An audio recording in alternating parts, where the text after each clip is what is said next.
अगर पति पत्नी मिलकर एक साथ काम संभाले ना तो वो काम इतना आसान हो जाता है जिसकी कोई सीमा नहीं। बिल्कुल इसी तरीके से मैं भी अपने पति की फुल सपोर्ट करती हूँ उनके बिज़नेस को चलाने में। Welcome to my channel Sonal's world. कैसे हैं आप सब? आई होप आप सब बहुत अच्छे होंगे। चैनल पे नए हैं तो फटाफट से कर दीजिए चैनल को सब्सक्राइब। और हाँ, तो मेरे हस्बैंड का बेकरी के साथ साथ सीसीटीवी कैमरे का भी काम है।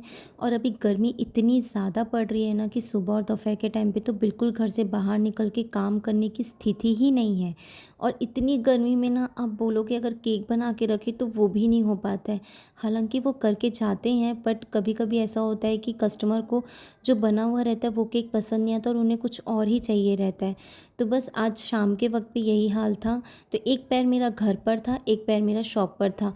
घर पे दुकान होने से बहुत बड़ा फ़ायदा होता है कि हम घर और दुकान दोनों मैनेज कर लेते हैं। तो बस मैं थोड़ा सा केक की फिलिंग और करके आती हूँ अंदर। अंदर आके मैं फटाफट से सब्ज़ी बनाती हूँ क्योंकि मेरे ससुर जी भी आने वाले थे खाना खाने के लिए। बच्चों को भी लगी थी कस के भूख और केक भी देना था 7:30 बजे और क्रीम भी ख़त्म हो चुका था। तो फिलिंग करने के बाद में मैं यहाँ पे क्रीम जो है फेंटने स्टार्ट कर दी। पर ये जो इस मशीन में ना मैंने ज़्यादा कभी फेंटा नहीं है क्रीम, तो बहुत दिक्कत हो रही थी इस मशीन में फेंटने में। मुझे समझ ही नहीं आ रहा था कि ऊपर करूँ नीचे करूँ, कहाँ से स्पीड बढ़ेगी। फिर भी मैं थोड़ी देर ट्राई करती हूँ कि शायद ये फिट आ जाए जल्द से जल्द।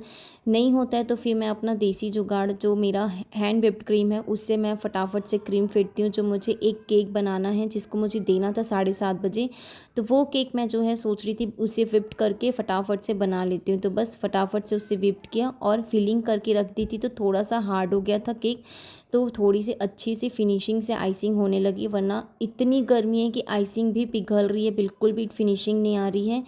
तो बस इसी तरीके से मैं घर और दुकान दोनों मैनेज करती हूँ। ऐसे तो मम्मी रहती हैं तो मेरे को थोड़ा सा काम आसान हो जाता है, पर अभी मम्मी चली गई है मायके तो मुझे थोड़ा सा हेक्टिक हो जाता है घर दुकान बच्चे सब तरफ देखने में। पर हाँ, मैं बिल्कुल खुशी खुशी अपना काम करती हूँ, अपने पति की हेल्प करती हूँ और मुझे बहुत अच्छा लगता है। और जब दोनों मिलके हम एक दूसरे का सहारा बन के काम करते हैं ना, तो वो काम इतना आसान हो जाता है जिसकी कोई हद नहीं। तो बस यहाँ पे मेरा केक जो है वो बन रहा था और बहुत वक्त लग रहा था इसको फिनिशिंग देने में क्योंकि इसकी आइसिंग जो है ना बिल्कुल भी नहीं हो पा रही थी, सेट ही नहीं हो रही थी। बहुत मुश्किल से ये सेट हुई है। तो यहाँ पे केक रेडी हो जाता है, थोड़ा सा डैमेज भी हो जाता है। तो अब इस डैमेज को सुधारने में पॉसिबल नहीं था, तो इसलिए मैंने क्या किया कि इसी से ही मैं आउटलाइन दे देती हूँ थोड़ी सी मोटी, तो इसकी वजह से इसका डैमेज जो है वो थोड़ा सा छुप जाएगा और केक बिल्कुल भी बुरा नहीं लगेगा। बच्चे भी बार बार आ रहे थे, उन्हें कस के भूख लगी थी। बहुत दया आ रही थी बच्चों पे, पर क्या करूँ, काम ही ऐसा है कि मैं इसे छोड़ भी नहीं सकती थी क्योंकि ऑर्डर भी कंप्लीट करके देना था। बट बच्चे समझदार होते हैं, वो थोड़ा बहुत कहीं ना कहीं एडजस्ट कर ही लेते हैं। इतने में हस्बैंड भी आ गए थे और केक भी रेडी हो चुका था। तो इसी तरीके से मैं अपने हस्बैंड की फुल सपोर्ट करती हूँ, घर दुकान बिजनेस सब कुछ मैनेज करके चलती हूँ।